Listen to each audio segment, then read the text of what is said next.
My name is Lauren. I was 26 when my parents told me they were finally being fair to both of us. I'd flown into Cincinnati for my brother's housewarming. They'd asked me to come early, said they wanted help setting up the dessert table, and that it would mean a lot to your brother. I arrived thinking it was just another backyard party with those LED fairy lights Mom loved to drape along the fence. But something was off. For starters, the cake was bigger than the one we'd had at my college graduation. Then I noticed the realtor's sign out front, the one that had been there just a month ago, was gone. And the entire family had gathered early. Uncles from Wisconsin. Aunt Margie who hates flying. Even Cousin Jenna with her new twins. It wasn't a housewarming. It was a reveal.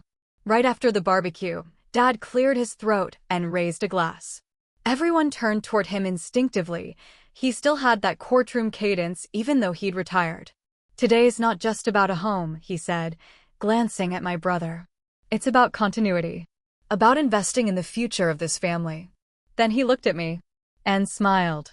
I smiled back, stupidly believing I was part of the setup. Then he turned to Josh, my younger brother by 3 years, and handed him a cream envelope. "Welcome home," Dad said. "We wanted this to be yours." Officially. Josh opened it and pulled out a deed. He froze. Mom dabbed her eyes. And my spine iced over. I clapped, because everyone clapped. Then I waited for anyone, to say something to me. A joke. A wink. A second envelope. Nothing. I stood on the patio, holding a paper plate of coleslaw, while every relative I'd known since birth surrounded my brother with praise. This is what responsibility looks like. He's got a good woman, good kids, now a house. You raised him right. I wasn't invisible. I was irrelevant. Later that night, I found Mom alone in the kitchen rinsing glasses. "Was this the plan all along?" I asked. She looked up surprised. "What do you mean?" "You gave Josh a house." She turned off the faucet slowly. "Lauren, he has a family. You have yourself. You're doing fine. We wanted to give support where it's needed most." My voice went thin. "So being unmarried means I don't need equity? A place to live?" "It's not about punishment," she said, drying her hands. "It's about balance. You're independent. He's anchoring." I laughed. Not because it was funny, but because I suddenly remembered Dad calling me anchored last Christmas when I told them I'd landed a new research grant. So which was it? Was I independent or disposable? That night I slept on the fold-out in the den. The guest room had been converted into storage. In the morning, a white envelope waited for me on the table. Inside, a check for $200. No note. Dad walked in as I stared at it. "We didn't want you to feel left out," he said. I blinked. "This is your version of fairness?" "It's a gesture," he replied. "You don't have a mortgage. You don't have mouths to feed." I stood, heart pounding, and said nothing.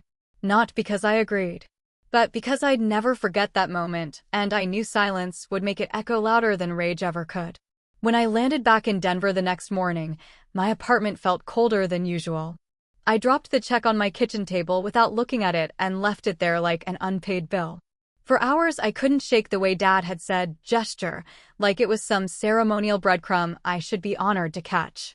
But I didn't cry. I didn't rage. Instead, I opened my laptop and went back to work. 3 days later, I flew to Charlotte for a regional symposium, one of the smaller policy summits I'd helped coordinate since grad school. The kind of event where hotel coffee tasted like regret, and you could always hear someone rehearsing their speech in the hallway. The keynote speaker bailed last minute, so I stepped in. It wasn't a big crowd. 40, maybe 50 attendees. But I held the room. Afterwards, as I packed up flyers at the registration table, an older man in a burgundy tie came up. "Your name's Whitman," he asked, glancing at my tag. "Whitmore," I corrected, instinctively. He nodded. "You related to Alan Whitmore?" My stomach flinched. "He's my father." The man's expression shifted, mild surprise, then a quick professional mask. Good to know." He didn't say more. But he didn't need to. Something in his tone tightened a screw in the back of my brain. That night, back in my hotel room, I couldn't sleep. So I opened my phone and scrolled back through old family texts. A thread from 8 months ago caught my eye. Dad had sent a photo of a folder, captioned, "Finally getting the paperwork sorted. Big year ahead." At the time, I hadn't asked. But now I zoomed in. The corner of the document inside the folder was visible. A typed header. My brother's full name. And a second line I hadn't noticed before. Preliminary inheritance allocation proposal. My throat went dry. The folder had been left open on the kitchen counter the night of the barbecue, right next to the sink. I'd seen it while rinsing a plate.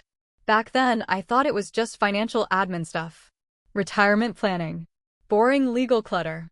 Now, I realized I'd missed a chance to see the truth. I called Mom. She picked up on the third ring, cheery like nothing had happened. "Hi, honey. Did you land okay?" "I did," I said. "Quick question. The folder Dad had on the counter last weekend, what was it for?" A pause. "Oh, just some estate planning nonsense. You don't have to worry about that. It's years away."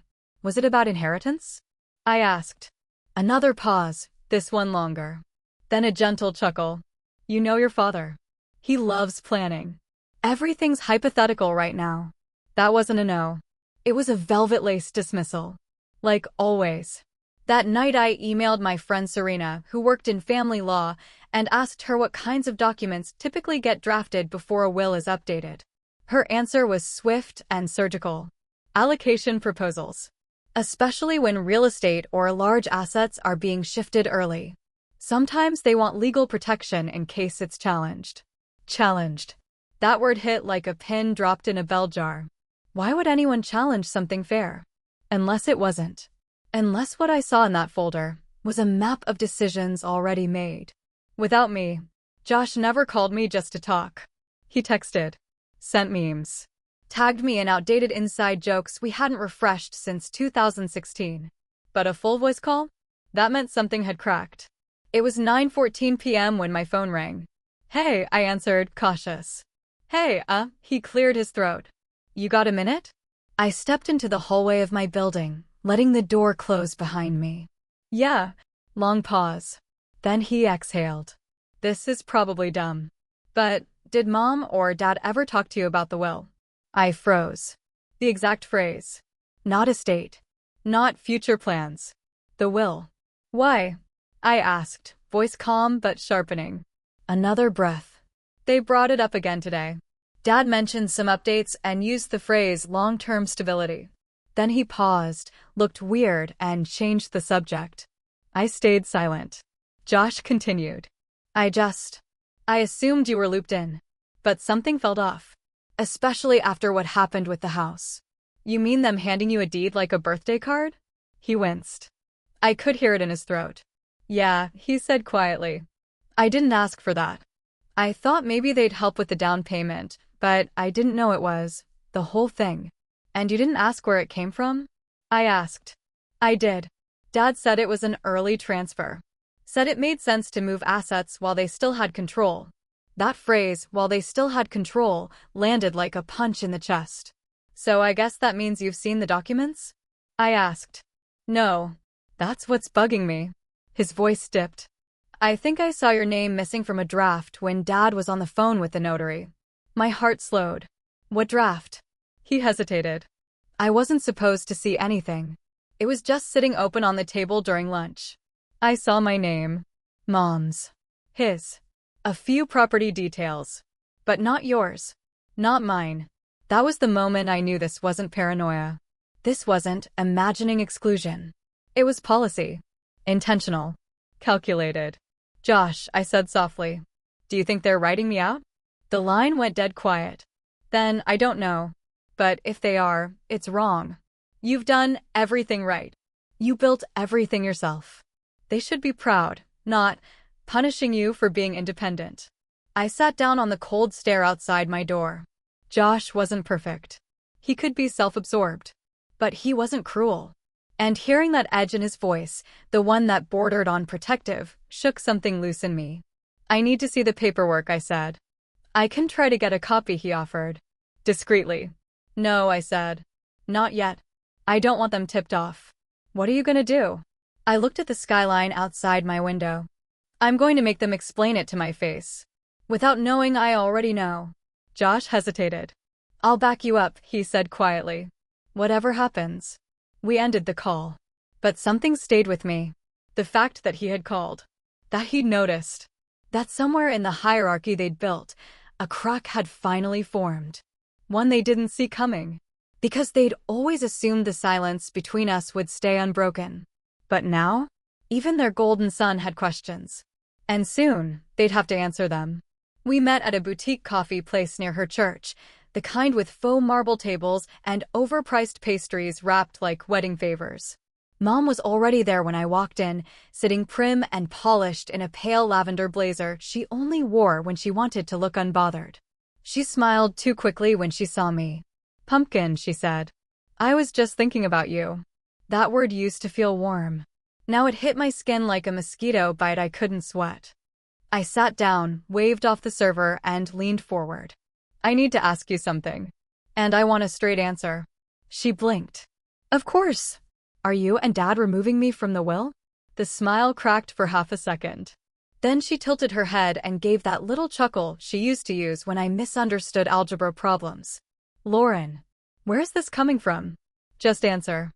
She took a careful sip of her drink. There's a draft being reviewed. Nothing is finalized. Am I in it? She didn't look up. It's a placeholder, she repeated. Drafts move around. You know that. I let the silence build. Then I pulled my phone from my pocket and placed it face down on the table, not to record, not to threaten, just to shift the energy. I saw the folder, I said. Back in Cincinnati. And Josh saw something too. That made her flinch. A quick, involuntary pulse under her eye. I'm not accusing you of anything illegal, I continued. I'm asking why. Why would you write me out? She finally looked up. And her expression was something between wounded and clinical. Because it's not about punishment. It's about practicality. I stared at her. Practicality. You're not married. You don't have dependents. You don't have roots. Josh has mouths to feed. He's building stability. I laughed, but it came out hollow. So my reward for being independent is to be cut out? She pressed her napkin into her palm. You've always been agile. You land on your feet. You don't need the same kind of help. That's not help. That's inheritance. That's legacy. She looked at me like I was being dramatic. This isn't permanent. You'll get something eventually. Eventually when? When your life settles. My jaw clenched. You mean when I conform? She didn't deny it. And that, more than anything, broke something open inside me. This wasn't about money. It was about obedience. Compliance. Rewarding the child who played the role they wrote. I stood up. Thank you, I said. For what? For finally saying it out loud. I walked out without finishing my drink. Outside, the wind bit through my sleeves. But it felt cleaner than the air in that cafe. I didn't need more coffee. I needed clarity. And I had it now. They didn't see me as less worthy. They saw me as less controllable. And that made me dangerous to their legacy. Which meant, whether they knew it or not, I had more power than they ever gave me credit for. His assistant tried to stop me. Mr. Whitmore's in a meeting, she said, too politely. I'll wait, I replied. I didn't sit. I stood directly across from the framed quote behind the receptionist's desk, Dad's favorite legal mantra, control what you can. Protect what you love. Ironic. 15 minutes later, his door cracked open. Lauren, he said, brows lifting in cautious surprise. You didn't say you were coming. I didn't think I needed an appointment. He gestured me in. The office looked exactly as I remembered: oak desk, leather chairs, shelf of awards he rarely mentioned, but made sure were always visible. On the table beside him, a red folder sat open. Not facing him. Facing outward. And inside, just visible beneath a clipped set of pages, was the header I'd been waiting for. Reallocation of Living Assets Agreement. I sat without being invited. Nice folder, I said. He followed my eyes, then closed it slowly. We're still in the early stages. Of what? He paused, then leaned back in his chair and laced his fingers. Of protecting the family's interests. It's not personal. Then why does it feel like I'm watching myself disappear on paper? He didn't flinch. You're interpreting something that hasn't been finalized. I leaned forward. I want to see the name. He looked almost bored now. The lawyer in him taking over. He slid the top page to the side just slightly. Enough. I saw it. Under the section marked Primary Designated Beneficiaries was Josh's name twice. Once for the property. Once for the trust. Below that, a blank space where a second name should have been. And further down, the alternate. In the event of absence or dispute, designate Megan Whitmore. My cousin. Not even a child of the house. Wow, I said flatly. Did I die and no one tell me? Don't be dramatic, he said. But his tone didn't carry weight. He sounded tired. Like he'd rehearsed this so many times in his head that he'd stopped feeling the stakes. You know what I do for a living, he said, tone shifting. You understand long-term strategy. You know this isn't emotional. You're right, I said. And I meant it. Because in that moment, I felt nothing. Not sadness. Not grief. Just clarity. You picked the people who mirror your world. And I don't. He looked away for the first time. You're free, he said. You built a career. You don't need our help. That's not what this is, I replied. This isn't about help. This is about erasure. Silence stretched. Then he pulled the folder closer. As if proximity gave him power. I stood. Don't worry, I said. You won't need to cross out my name. You already replaced it. He didn't call out as I left. Didn't try to stop me or soften the blow. Because to him, the conversation was over. But for me, it had just started. The part where I stopped playing by their rules. The part where I stopped asking to be chosen and started choosing what to do with the truth. I didn't go home right away. Instead, I found myself in a quiet diner off the freeway just outside of town, red vinyl booths, laminated menus, the kind of place Dad would never step foot in. It felt perfect. I stirred my coffee until the cream vanished completely. Then I sent one message. Not to Josh. Not to a lawyer. To Megan. The cousin whose name had appeared in black ink where mine had once lived. She replied 3 minutes later. Been waiting for this. Can we talk? We met the next morning, 2 blocks from her apartment, at a little bakery that smelled like burnt sugar and cinnamon bark. She was already there when I arrived, black coat, dark curls tucked into a clip, eyes watchful. We hugged briefly, awkwardly. Then we sat. I had no idea you saw the paperwork, she said first. I saw enough. She nodded. They approached me last year. Said they wanted a backup clause in case Josh couldn't manage both properties. I frowned. Both? She winced. Guess you didn't know. The lake house is part of it too. That hit harder than I expected. Our grandparents' lake house, the one we spent every 4th of July at growing up, was supposed to be shared someday. A family memory turned into private asset. They said it was safer to list someone who wouldn't emotionally complicate the plan, Megan added, almost gently. Their words. Not mine. I blinked. Emotionally complicate? She nodded. I asked what that meant. Your dad just said, Lauren's in motion. We don't want instability. Instability. The same word used in courtrooms to flag risk. So they replaced me with someone who wouldn't resist, I said. No, Megan said, leaning in. They replaced you with someone who wouldn't ask questions. But I am. I stared. Then she pulled something from her bag. A scanned copy of the document she'd been asked to sign. And signed. They wanted me to authorize a provisional agreement. Quietly. I never did. It didn't feel right. I looked at the line where her name should have gone. Next to Josh's. Below, a blank for witnesses. No mention of me. No notification clause. Nothing. This is exclusion with a smile, I murmured. Megan nodded. It's elegant. Like all of Uncle Alan's moves. I met her gaze. What would happen, I asked slowly, if that provisional file were sent to the firm's compliance oversight board? She didn't blink. Depends who sends it. I smiled for the first time in days. Megan, would you like to make sure no one ever calls either of us disposable again? She raised her cup. To emotional complications. We didn't toast. We aligned. And in that quiet, sugar-dusted bakery, I realized something no inheritance could buy. I still had allies in the bloodline. They'd just never been the ones with the loudest voices. It took 5 days. 5 long, Glassy days where I said nothing, wrote nothing, posted nothing. I worked. I drank tea instead of wine. I cleaned my apartment so thoroughly the baseboards gleamed. And I waited. On the 6th day, the call came, not to me, but to Megan. She texted one word, delivered. A week earlier, I wouldn't have known what that meant. But now? It meant the provisional agreement, the one with her name and Josh's signature block, had been submitted for review. Formally. Quietly. Legally. Not as a lawsuit. But as an ethical concern. Because the clause that Dad had tried to fast-track without disclosure? It touched firm assets. And Dad's firm, the one he co-founded 30 years ago, didn't like anything that smelled like personal family legal overlap. Especially when it wasn't documented transparently. The Oversight Committee sent an inquiry. Not an accusation. A request. But a formal one. When he saw it, I wasn't there. But Megan was. She told me later that his jaw went rigid. That his assistant closed the door behind him without a word. That he stared at the letter for a full minute before saying anything. Then he muttered, "This was not meant for external review."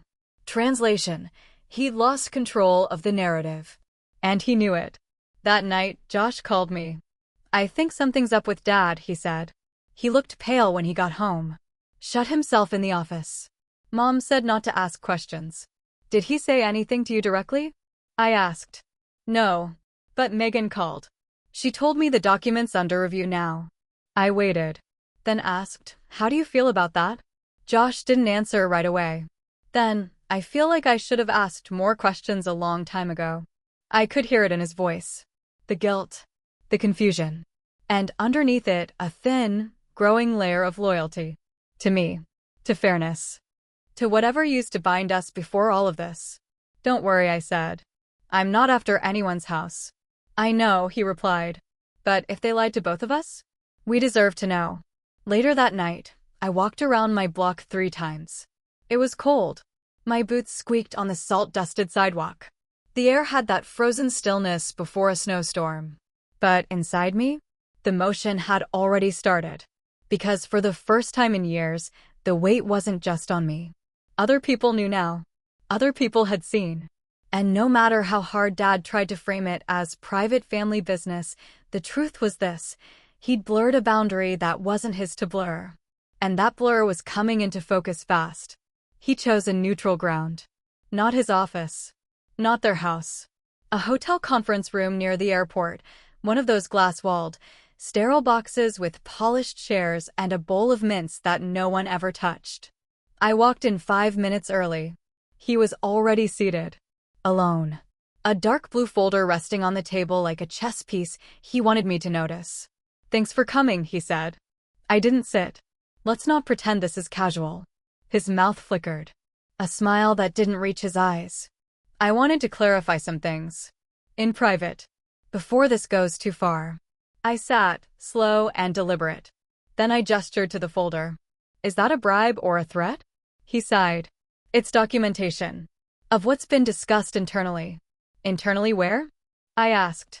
"At the firm? Or in your head?" He looked up sharply. There it was, his real face. Not the calm strategist. Not the family man. But the architect. Of a life I was never meant to inherit. "You need to understand," he said slowly, "that the decisions we made were rooted in realism. Not malice." "You erased me," I replied. "And called it math. That's unfair." "No," I said.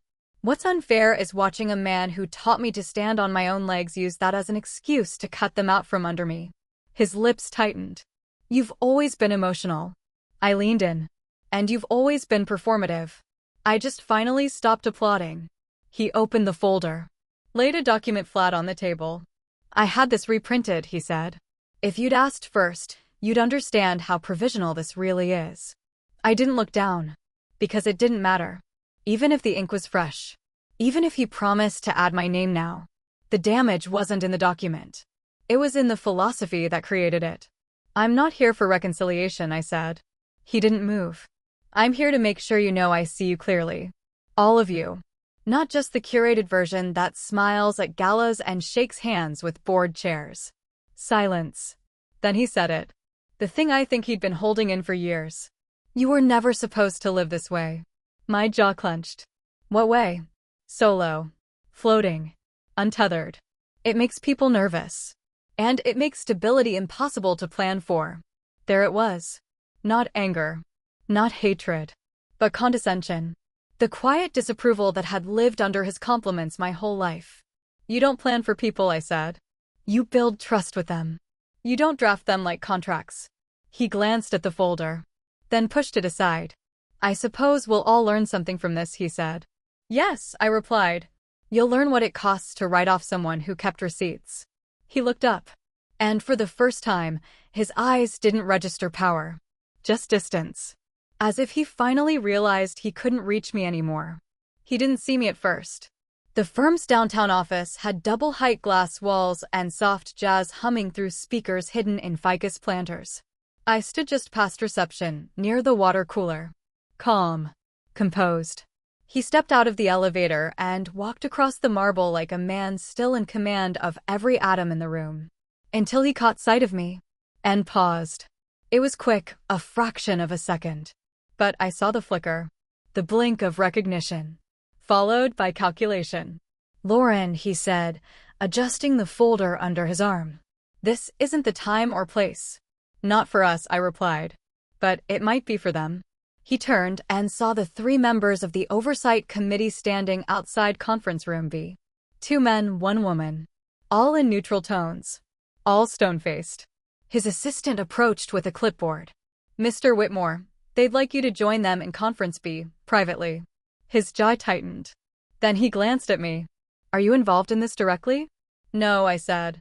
Just visiting. He held my eyes a beat too long. Then nodded curtly and walked past. I didn't follow. But I didn't leave either. Megan stepped out from the back corridor and joined me. She handed me a folded note. He'll spin. But the signatures are dated. And they contradict the timeline he submitted. She didn't need to say more. The provisional draft. The internal email referencing early transitions. The dates didn't align. Someone had moved things faster than policy allowed and omitted disclosures that made it look intentional. We sat in the atrium and waited. 23 minutes later, his assistant returned. She looked shaken. He's requesting an adjournment, she said quietly.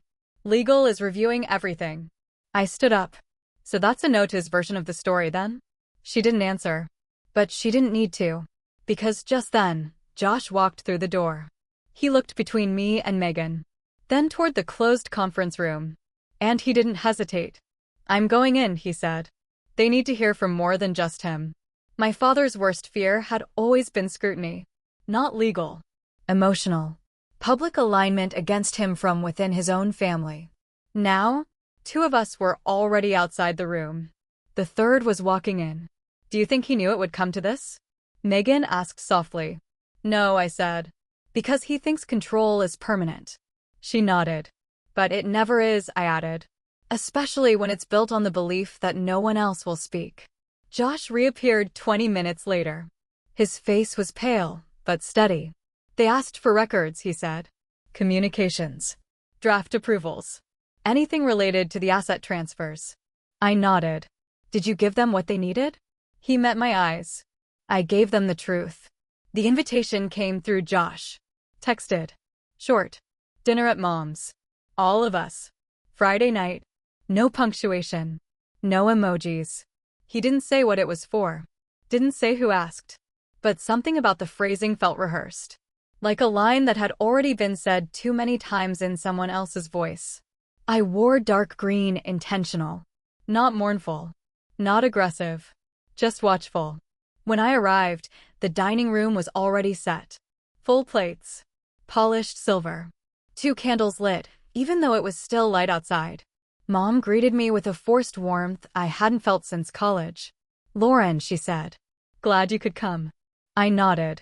Dad didn't rise from his seat at the head of the table. Just tilted his chin and said, we thought it would be helpful to realign. That word again. Realign. Like a spreadsheet. Josh was seated already. His wife next to him. Megan across the table. 1 chair left at the far end, mine. I took it slowly. Is this an ambush or a eulogy? I asked. No, Mom said quickly. This family needs to reset. Tonight. For a moment, no one spoke. Then Dad cleared his throat and placed a napkin on the table with precision. I want to clarify that this household has always prioritized logic. Planning. Legacy. Josh shifted in his seat. You mean control? Dad glanced at him, but didn't argue. Things moved faster than they should have, he admitted. And that wasn't ideal. Ideal. As if the core issue was tempo, not betrayal. I've spoken with the oversight board, he continued. Clarifications are being made. We've decided to revert the asset plan to its previous format, temporarily. Temporarily? Megan echoed, eyebrows raised. He exhaled through his nose.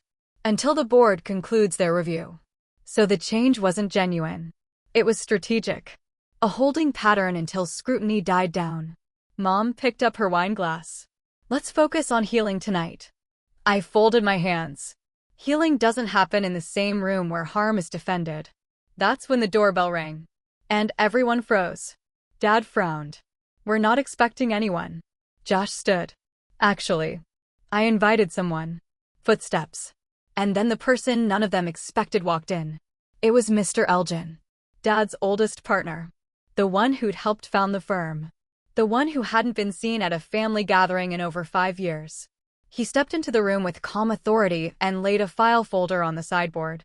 I was told this was a family discussion, he said, voice low but firm. But the definition of family seems to be shifting. Dad stood too quickly. Alan, this isn't your concern. Mr. Elgin didn't blink.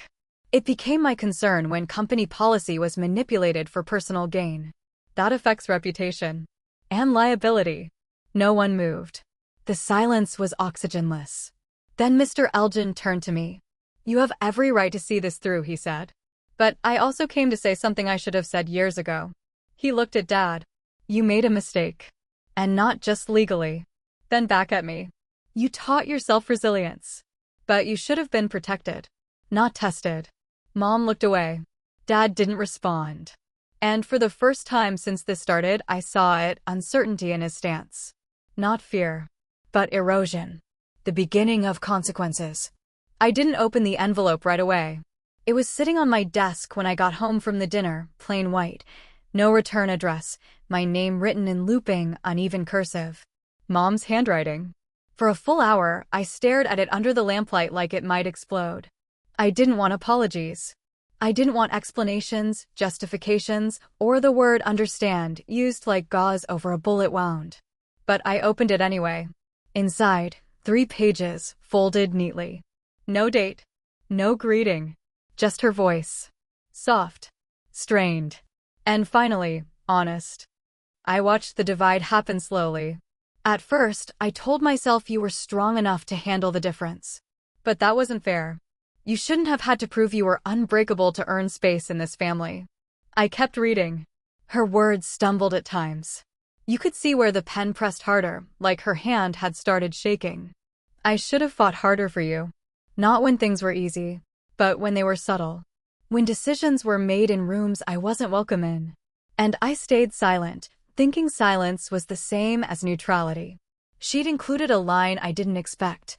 The first time your father said you were too fragile for the pressure of legacy, I didn't agree. But I didn't stop him either. I gripped the edge of the desk. There it was. The phrase. The one that had followed me since that job offer vanished into thin air. The one whispered at dinner tables I wasn't invited to. The one coded into every, you're doing fine on your own, dismissal. Too fragile. Not unstable. Not emotional.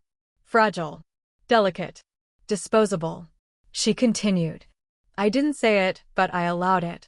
And now I see how that looked like consent. I had to stop reading there. Step back. Breathe. It wasn't forgiveness. It wasn't closure. But it was something. Not a weapon. A wound. Visible now. Open. When I finally sat down again, the final paragraph met me like an unlit match. You don't owe us reconciliation. But if you ever choose to rebuild, I will be the first to stand beside you. Not to lead. Just to stand. The letter didn't end with love or mom. Just her name. Written small. As if she wasn't sure she had the right to sign it fully. I folded the pages slowly, set them back in the envelope, and for the first time in months, I didn't feel rage. I felt ache. Not for what had been done, but for what had never been protected. What had been too quiet, too compliant, too afraid. Later that night, I lit a single candle. Not for her. Not for him. For the girl I had been. The one who waited too long for someone to notice she wasn't being included. The room shimmered in gold. Not real gold, just event lighting, bouncing off champagne flutes and award plaques. A curated kind of glamour where ambition wore sequins and silence was stitched between applause. I stood near the back of the ballroom, watching the tables fill. My name was printed on the program. Third speaker. Not last. Not first. Just strategic enough to hold attention without closing the night. Josh was there. Not at my table, but nearby. Megan too. I spotted them quietly, no nods exchanged. No need. We knew what tonight was. Not a family affair. Not a showdown. But a statement. They announced me formally. My full name, credentials, the organization I helped found, then the award, Excellence in Independent Leadership. I stepped onto the small lit stage in silver heels and a navy sheath dress that made no apologies. The room quieted. I paused at the microphone. Waited. Then, thank you. I want to take a moment not to talk about the industry, though I love it, but about the frameworks we build our lives inside. No one stirred. Growing up, I was told I was driven, creative, capable. But I was also told quietly, then less quietly, that I was too fragile for leadership. The word echoed. It had weight now. Historical weight. This wasn't said by critics, I continued. It was said by people who loved me. Or claimed to. Eyes shifted across the room. Wine glasses stilled midair. I want to be clear tonight, not for revenge. Not for reaction. But for every woman in this room who has ever been told her independence made her less worthy of legacy. I stepped closer to the mic. My success was not granted. It was not inherited. It was not passed down. Pause. It was withheld. A ripple went through the room. Subtle, but real. And I succeeded anyway. A man near the front lowered his phone slowly. I am not here because someone cleared the way. I am here because I refuse to be redefined by people who only love you when you match their blueprint. The applause started gently, then grew. But I raised my hand, not to stop them, but to close properly. I accept this award not as proof that I made it, I said, but as proof that exclusion doesn't win unless we let it. Then, and if you've ever been told you're too much or not enough, let this be a reminder, you are neither. You are exactly the right force to redesign everything. I stepped back. Applause swelled. Not thunderous, but clean, pure, and honest. After the ceremony, I didn't stay long. I collected the plaque, nodded to a few colleagues, and walked out before dessert. In the parking garage, I saw a familiar car. My father's. But he didn't get out. Just waited. Then drove off. No lights flashed. No horn. Just disappearance. And it told me everything. He'd heard me. But he wasn't ready to stand. And that was fine. Because for the first time, I didn't need his permission. The box wasn't marked. Just plain cardboard. No labels. No stamps. No note on the outside. It sat at my doorstep like it had always belonged there. Inside, a single manila folder, a velvet pouch, and a handwritten card. I knew the handwriting immediately. Mom. The card was short. He never knew I kept copies. I wasn't brave enough to use them, but you are. Do what I couldn't. No signature again. Just the letter. I opened the folder with deliberate hands. Inside, 26 pages of financial documentation, internal memos, scanned drafts. Some were stamped void, others marked with sticky notes in my father's handwriting. And at the very back, 2 forms I recognized. My job offer contract. And the retraction letter. Side by side. Identical letterheads. But the dates didn't line up. Neither did the tone. I scanned the retraction again. I'd memorized it years ago, burned it into my brain the night I got it. But now, under real scrutiny, under daylight and rage, it looked different.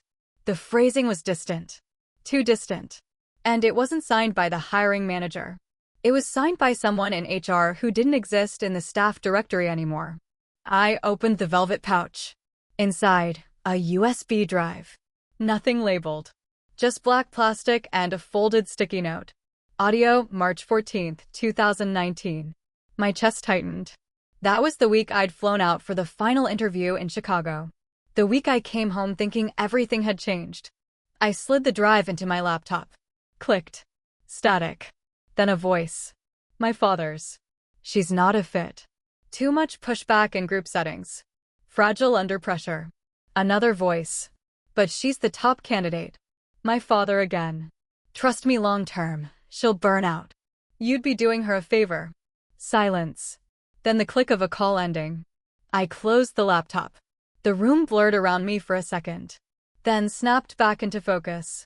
He'd made the call. He'd positioned it as care. Framed it as foresight. And handed the consequence to someone else to deliver. And Mom. She'd saved it all. Not for leverage. For memory. For truth. I picked up the folder again, flipped back through the pages. Meeting minutes from board transitions. Redacted email chains. Even one printed slide from a family office planning presentation. My name wasn't on a single one. Not once. Not even as a line item. He hadn't just removed me. He'd rewritten the narrative so thoroughly I'd never existed in it at all. Until now. Until this moment. Until the paper trail revealed itself. And not in a courtroom. Not in a whisper. But in my hands, in full light.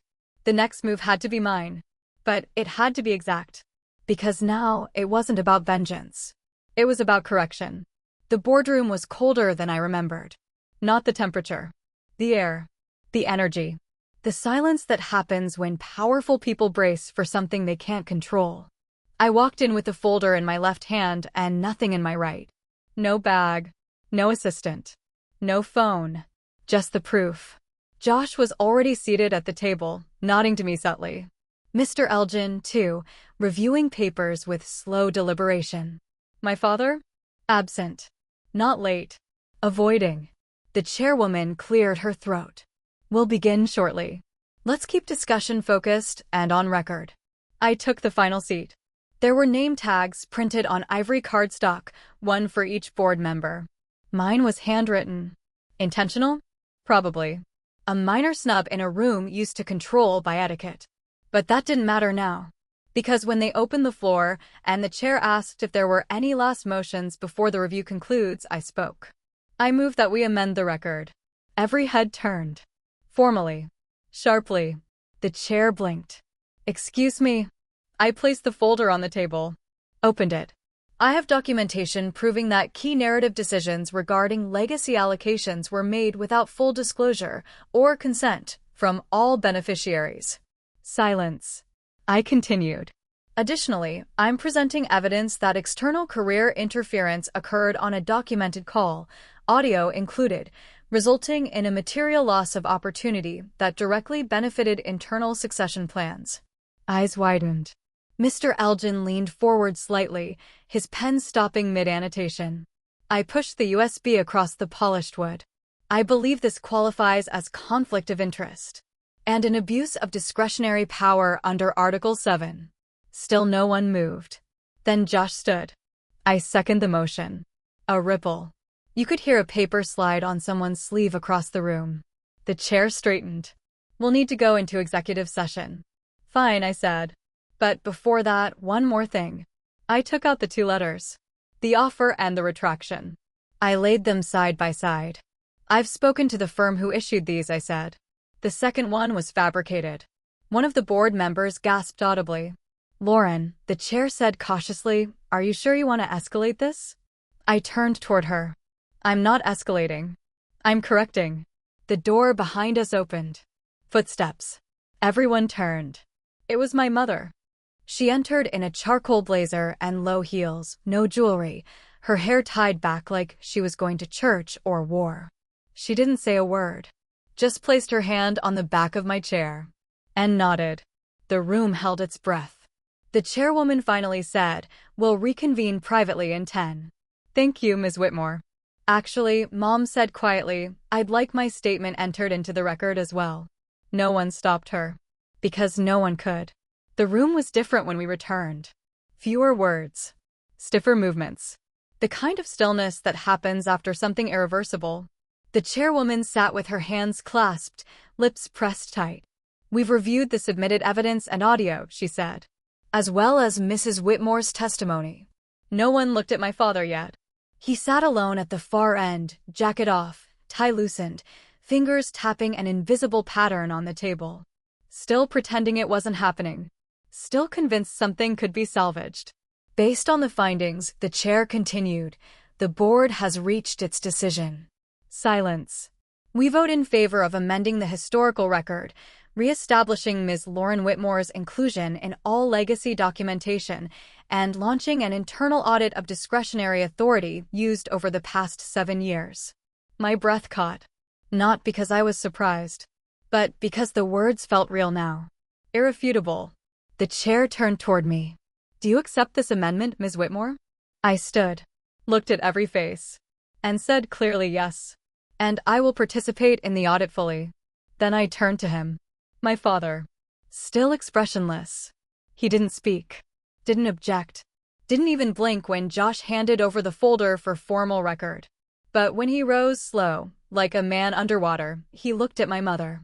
"You never told me you kept those documents," he said, not accusing, but lost. She didn't flinch. "You never asked," she replied. "You just assumed silence meant agreement." Then she turned away. He looked at me next. And for the first time in my life, he said something that almost passed for real. "I thought I was protecting you." I held his gaze. "You were protecting yourself. From having a daughter you couldn't control." We stood like that a moment longer. Then he nodded once, whether out of understanding or defeat, I'll never know. And he left the room. No goodbye. No last word. Just the sound of his shoes fading into the hallway. Afterward, I stood in the courtyard with Josh and Megan, the sky darkening above. No fanfare. No celebration. Just breath. Just presence. Mom joined us eventually. She didn't speak right away. Just reached into her coat pocket and handed me something. "A key. To the lake house," she said softly. "Your name's on the deed again." I took it. Not because I needed it, but because it meant she'd finally taken one quiet step toward undoing what she once let happen. I looked at Josh. Then Megan. Then the windows of the building where it all went down. He built his kingdom on silence. But in the end, it wasn't an explosion that undid it. It was exposure. No rage. Just truth. No war. Just withdrawal. We didn't burn it down. We took off the roof. Let the sky in. Let light hit the walls. And watched it collapse from within.